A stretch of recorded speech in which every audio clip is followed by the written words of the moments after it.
jeunes s'y mettent, ça peut devenir incontrôlable si on n'y prend pas garde? Un, ça devient incontrôlable, et deux, surtout, c'est ce que ça représente. C'est-à-dire que si effectivement un jour, enfin un de ces quatre, il y a un jeune qui est au tapis, imaginez un petit peu la résonance qu'il va y avoir dans le pays. Voilà, on va encore flageller les policiers.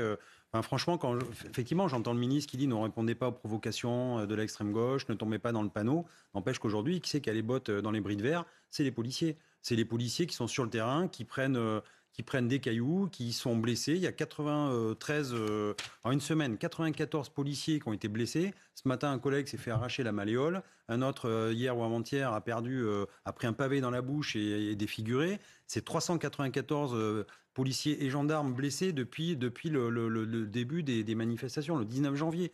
Enfin, en 2 mois, pratiquement 400 collègues de blessés que sur des manifs. Donc oui, je veux bien croire qu'il ne faut pas répondre aux provocations, mais quand vous recevez des objets, quand vous recevez des pavés et des bouteilles, à un moment donné, il faut aussi aller un peu au contact.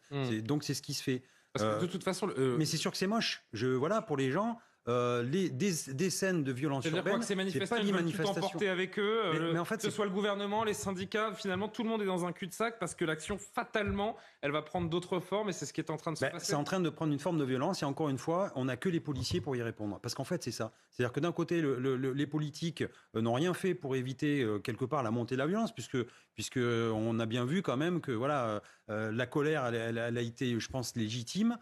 Certains la gardent en eux et heureusement ne commettent pas des violences. D'autres, je peux pas tolérer ça, mais l'expriment.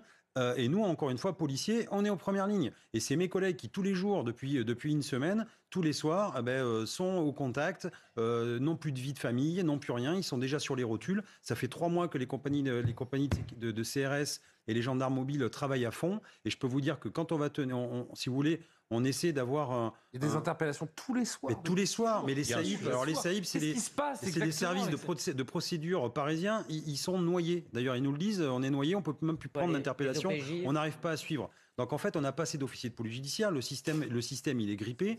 Et donc du coup, on n'est pas paramétré pour ça. Et donc ça peut pas tenir non plus des semaines et des semaines. C'est pas possible. Il y a un sujet sur la fatigue, sur les interpellations. Alors, sur les interpellations, il y a un sujet sur la fatigue des policiers. Et qui tiendront pas sans arrêt comme ça tous les soirs en faisant des batailles urbaines. Les interpellations.